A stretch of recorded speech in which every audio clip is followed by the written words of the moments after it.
at the forefront of politics. Our enemy is Trump. He is the enemy. We gotta unite. If we're not a united party, we lose to Trump. On the front lines of activism. There's certain fights, if we don't engage, they win. This is a fundamental question of who we are. And delivering your daily dose of comedy. Donald Trump, when he had his physical, they had his blood pressure, and mine is higher than his. Oh. And the irony is mine is higher because of him. From the blue wave. We flipped. Enough seats to take control of the House. We control the House. To 2020 and beyond. This is the Dean Obeidallah Show on Sirius XM Progress, Channel 127. And welcome to the show, brothers and sisters of the resistance. It is Friday, May 24th. That's right, on the edge of Memorial Day weekend. But we're working because we got that kind of work ethic. Right, Matt, who's here? And Lauren, I was just on an 8-day vacation, so I can't take another day off. Or I probably would have, but I know I am here, raring to go. We got a lot to cover, a lot of things going on. I hope you have some good plans for the weekend. And I will be on Twitter all weekend because I am as needy as ever. I really feel needier. I think I'm extra vulnerable for some reason lately. So help me fill that void in my that hole in my soul by following me on Twitter at Dean Obeidallah, or drop me an email over the weekend. I'm not kidding. I'm sincerely love to hear from people. I always respond.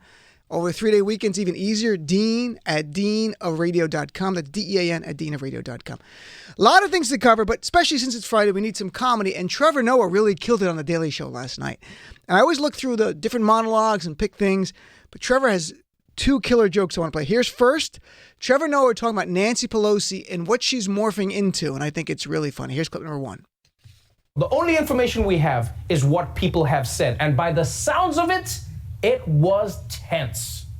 Democrats say they were stunned, and Pelosi, in a letter to House Democrats, called it a temper tantrum. To watch what happened in the White House would make your jaw drop. In any event, I pray for the President of the United States, and I pray for the United States of America. Ooh, I pray for the president? I feel like Nancy Pelosi's been spending a bunch of time with Maxine Waters, because now every time she patronizes Trump, have you noticed, she seems more and more like a black auntie? Have you felt that vibe? Yeah, because first she gave Trump the sideways clap, yeah, and now she's praying for him. That's the blackest thing ever. It's just like, Lord, this crazy man needs Jesus. He needs Jesus. Needs Jesus. I thought that's really funny. Jesus, stay away from Trump, believe me. Trump is certainly praying to something else, not Jesus. But that was funny stuff there by Trevor. And then Trevor, and this is all real audio. You may recall, we touched on it just slightly. Yesterday, Trump had a press conference with farmers. Because of Trump's terrible trade war with China, we have countless farmers who are being hurt. And he unveiled yesterday the second bailout, $16 billion of our taxpayer dollars to pay for Trump's failure. And to be clear, this is not a farmer bailout. This is a Trump bailout. This is a bailout for Trump's politics and his own problems that he's having politically in the red states where he needs farmers. But at this event, in the middle of it, this is not a joke. This is not doctored video like Trump is doing. In the middle of it, he counters, and he's so upset with Nancy Pelosi, saying that Trump was unnerved and stormed out of their meeting the day before. He calls on all his staffers in the room. Sarah Huckabee is there, Hogan Gidley, Mercedes Schlapp, who works there. All had to vouch in front of the farmers, in front of the national media, that he was as calm as can be. Who else is this thin skin? But Trevor does a great job. You'll hear the clips of these are real Trump staffers on national TV vouching for their president. And Trevor has a great twist to this at the end. Let's hear clip number 2, please. Most people didn't believe Trump, right? So today, he interrupted a press conference with farmers to basically ask his very objective employees to tell us all how zen he is. She said I walked into the room right next door yesterday and walked in and started screaming and yelling. Just the opposite. I walked out, I was so calm. Where is Sarah, Kellyanne, where are you? Come here a minute. You were in that room. Kellyanne, what was my temperament yesterday? Very calm, no temper tantrum. Mercedes, what was my attitude when I walked in? Did I ever scream? No, you were very calm and you were very direct. Sarah, we're just talking about the meeting yesterday. You were there. What was my tone yesterday at the meeting? Very calm and straightforward. Man, you know what? Say what you want about Trump, but he is truly the king of political theater. This is the kind of shit that you'll see in Africa all the time. Like some dictator will be accused of war crimes, and then he'll bring his own soldiers out as his defense. You know, be like, Jimbo, the United Nations has said I'm beating the villagers. Is this true? Be like, no, sir. You are always kind and very sweet. Yes, indeed. It's a great analogy to war criminals and Donald Trump. Can you believe that? Imagine, I have no sympathy for the people who work there, but imagine you're a boss in the normal world requiring you in front of people all the time to back that person up. And you might work in an office that does that. I don't know. But that's insane stuff to me. And speaking of comedy, today Donald Trump continued. This is unreal what is going on. So today he's about to jump on the helicopter to fly somewhere. He's going to Japan and talks about Nancy Pelosi, who's gotten so under his skin that he literally tweeted out a video that was edited together of Nancy Pelosi stammering during a press conference, but it's all cut together. If you take anyone over a big period of time, they're going to stammer. This is how unnerved. Listen to Trump whine. Here's clip number 4. What do you hope to accomplish with your personal attacks on the speaker? You're saying law speak. Excuse me. This just shows how fake you and the news are. When you say a personal attack, did you hear what she said about me long before I went after her? Did you hear? She made horrible statements. She knows they're not true. She said terrible things. So I just responded in kind. Look, you think Nancy's the same as she was? She's not. Maybe we can all say that. Oh my God. What the snowflake, the orange-haired, white-walking snowflake that is Donald Trump. Have you ever heard someone as thin-skinned, as insecure, as defensive as this guy ever, anywhere in the world? Forget presidents. No, Obama wasn't like this. No drama Obama. The guy was in control all the time. George Bush could laugh stuff off. Didn't like the guy in policy, but he could laugh things off. You go through the list of past presidents. Bill Clinton had a sense of humor about stuff. Donald Trump, did you hear what you said about me? You're the president. You're unreal. You can't rise above anything. Oh, I had to go after. And then, of course, because Trump is all about victimhood, and that his currency to me is twofold now. It is cruelty and it is victimhood.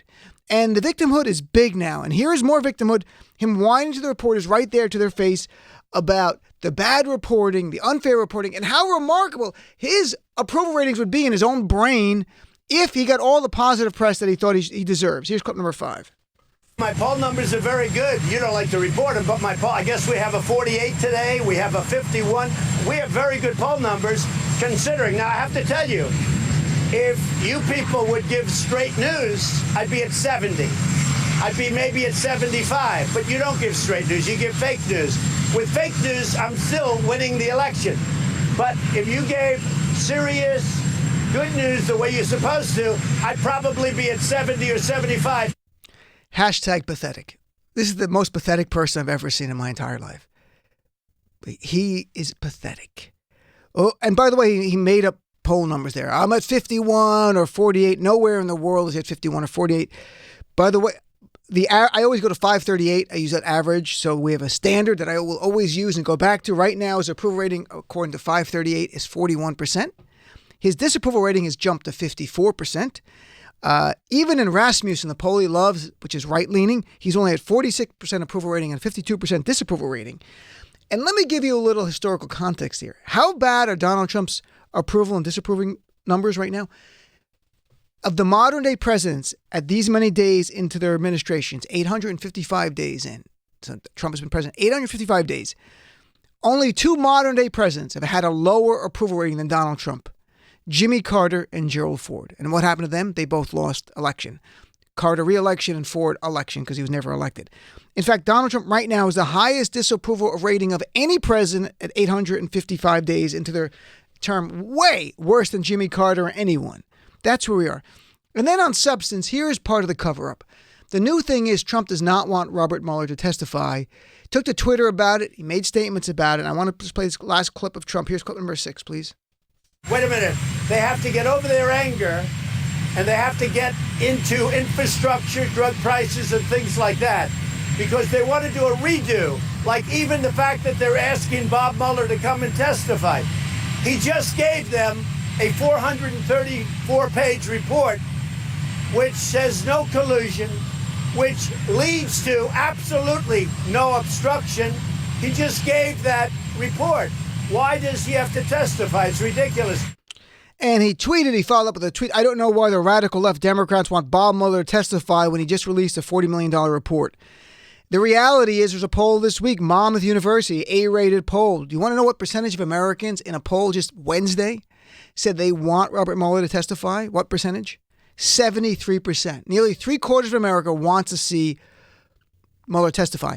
And on some level, this is really, again, verifying and affirming what I keep saying.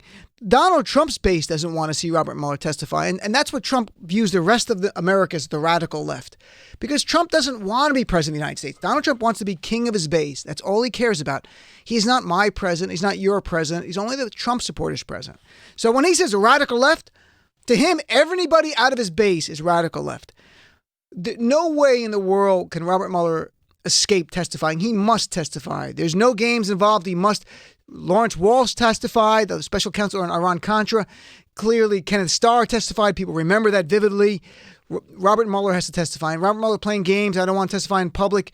Robert Mueller is a former FBI director. He has a great deal of experience testifying before Congress. He'll do fine. If they want to limit the questioning to certain designated members of the House, that's a different story. But he's got to testify in public. The American people need to know that. That's sort of a substantive issue. I've got to tell you, we have covered the feuding between Trump and Nancy Pelosi. It was interesting. It was also unique to see the third-ranking person in the federal government, Nancy Pelosi, fighting with the first-ranking person. And Nancy Pelosi getting the better of him over and over and over. And actually made me feel good on some level. And we had a good debate about, does this mean anything towards impeachment? But the media obsession with this feud has resulted in a lack of coverage of other issues that are very, very important. And I touched on one yesterday, and I didn't have time to get into it, but I wanted, no matter what, to get into it. And you'll, after I go through this, you'll be my guest. Talk about any issue you want. It's Friday especially. Because the media loves soap operas. In fact, instead of breaking news from now on, instead of the breaking news banner they have and the music like dun, dun, dun, dun, dun, instead now, to cover Trump and his tweets and his soap opera, the news media like Wolf Blitzer should come out to this, clip number 3.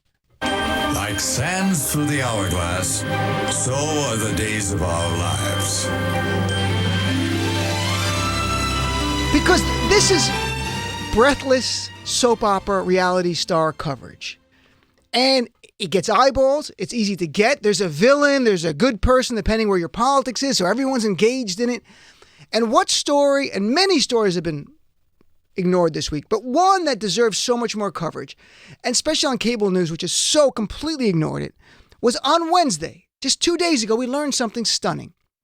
We learned that the sixth migrant child, in the last 8 months died in custody of the U.S. Border Patrol. In custody of the United States of America. The sixth child in 8 months. This time, a 10-year-old girl from El Salvador died. Now, here's the worst thing. She died months ago, and the Trump administration didn't tell anyone. In fact, when there was congressional hearings about questions, and you might recall it, about children separation, they never revealed this. CBS got an exclusive, found out, and now the Trump regime, as I call it, it's not even administration, confirmed that. This, and the young child from El Salvador died on September 29th, folks. This has been hidden from us from September 29th to May 22nd. Hidden. That a child died in U.S. custody. Because Trump doesn't want that. And he loves the media to talk about his Twitters and his fighting and his feuding and Nancy's not the same and I'm going to release a doctored video and all that. Because this is the kind of stuff that really, really hurts him. Family separation, kids in cages, now children dying in custody of our government, of the Trump regime. Now, Mark Weber, a spokesman for U.S. Department of Health and Human Services, said a statement to CBS News, and he only confirmed it because we have a free press. The press that Trump hates, this is the kind of thing that makes his ratings go down. He doesn't want this reported, folks. You heard it in his today. My ratings would be so high if you reported the good news.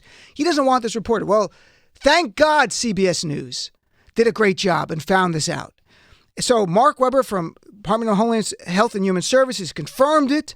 His exact words were, and listen to the words, he does not use the child's name anywhere because that would humanize this young girl more. He just uses pronouns.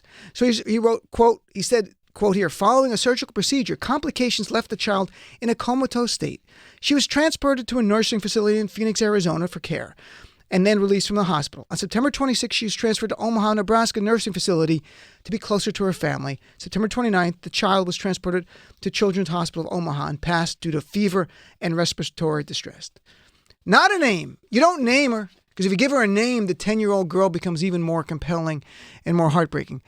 Joaquin Castro, the congressman from Texas, accused the administration of covering up the girl, said this is a cover-up. This is beyond everything else. This is covering up the death of a child in custody of our government. He said, quote, I have not seen any indication that Trump administration disclosed the death of this young girl to the public or even to Congress, adding, and if that's the case, they covered up her death for 8 months, even though we were actively asking questions about whether any child had died or been seriously injured. We began asking the questions last fall, and they did. They asked people under oath, and they conceal this. Here's a cover-up. This is a cover-up of a death. And as a reminder, just 2 weeks ago, to little fanfare in our media, May 14th, how many remember this? May 14th, just 10 days ago, a 2.5-year-old girl died after being apprehended at the U.S.-Mexican border in El Paso. On Christmas Eve, I think we all remember this. This got press. Christmas Eve, an 8-year-old boy, Felipe Gomez Alonso, died from the flu. On December 8th, a 7-year-old, Jacqueline Cal Maquin, died of bacterial infection. And yesterday, Speaker Pelosi tried to bring some attention to this in her press conference. It got nothing. Here's a little clip of Nancy Pelosi yesterday on this very issue. Here is, which one clip is that? The number 7, please. We understand our responsibility to protect our border, but what they're doing is just not right. And it's important to note that in the 10 years before this, not a single child died in the custody of the border. Now 6 children have died in the last several months.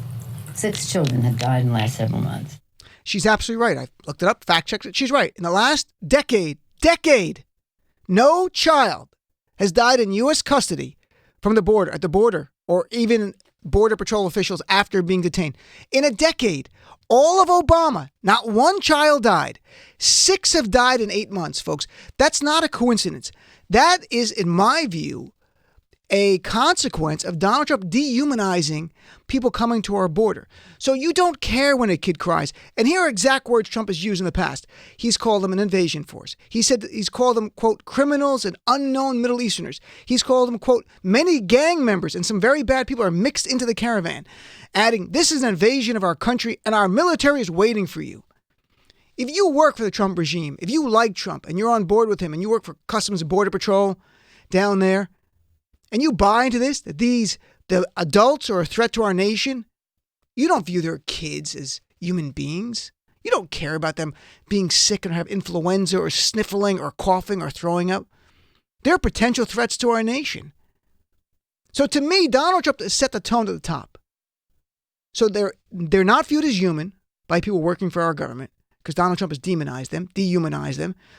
Because in the last decade, again, as Speaker Pelosi has made that point, in the last decade, 0 children, 0 have died. In 8 months, 6, almost 1 a month have died. In the last 8 months, 6 children. And yet the media today, we learned about the 6th one this week on Wednesday. Where have you seen that on cable news? I've seen a few print articles. This is the death of a child and a cover-up of that death by the Trump regime. A cover-up. A concerted cover-up. And it gets no coverage because the media loves sensationalism. They love ratings and they love talking about Donald Trump's tweets and the games he's playing and back and forth and Nancy Pelosi. And I liked it a little bit too, but I want to make time on my show for these real issues. This is outrageous to me. And this is an issue that I think if most Americans, especially those in the middle, hear about, they'll be like, what is going on? What is going on here? Why are these children dying in our name? Because they are dying in your name. They're dying, they're killed. I mean, they die in the hands of the United States government. We have some complicity in that if we do not call it out, do not find out why. 6 children in 8 months, 0 children in 10 years before that. What's going on? Not a coincidence. And that's where we stand. So this is an issue to me that I think it's so important we talk about. I am so upset. I try to tweet about it today, and I'd love to get more attention in the media. They don't care. Doesn't get clicks. They've covered dead kids before. Now it's time. There's a new tweet by Trump, and Trump's going to deal with the Russia thing and blah, blah, blah. These are human beings, and this is a cover-up. This is far worse than obstruction of justice.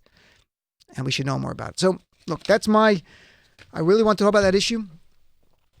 If you haven't heard about it, if you have, I'd love to hear. If you've seen it on cable and I'm wrong, fine. It's certainly not getting the headline coverage that it deserves. It should get wall-to-wall coverage.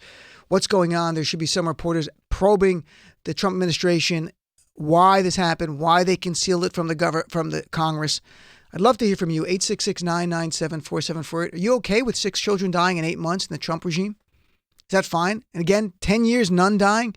8 months, 6 children dying. Coincidence? You tell me. It is not. Love to hear from you, though. You're my guest. Any topic you want, right to the top of the hour. Got some great guests coming up in the show. We'll talk about Memorial Day with a veteran, Marine, former Marine. I guess you're always a Marine, frankly, but he's a Muslim. He started MuslimMarine.org. We have the Director of Communications for Planned Parenthood. They filed a lawsuit today against Alabama, against their Christian Sharia law. And the third hour, it's our look at the week and our What Just Happened segment. We got 2 great comedians and a journalist with us. But let's take a break, come back. I want to hear from you right here on the Dino Bidala Show. Look, it's time the media start calling out Trump's false statements for what they are. Lies. Trump is a liar. And by the looks of it, he's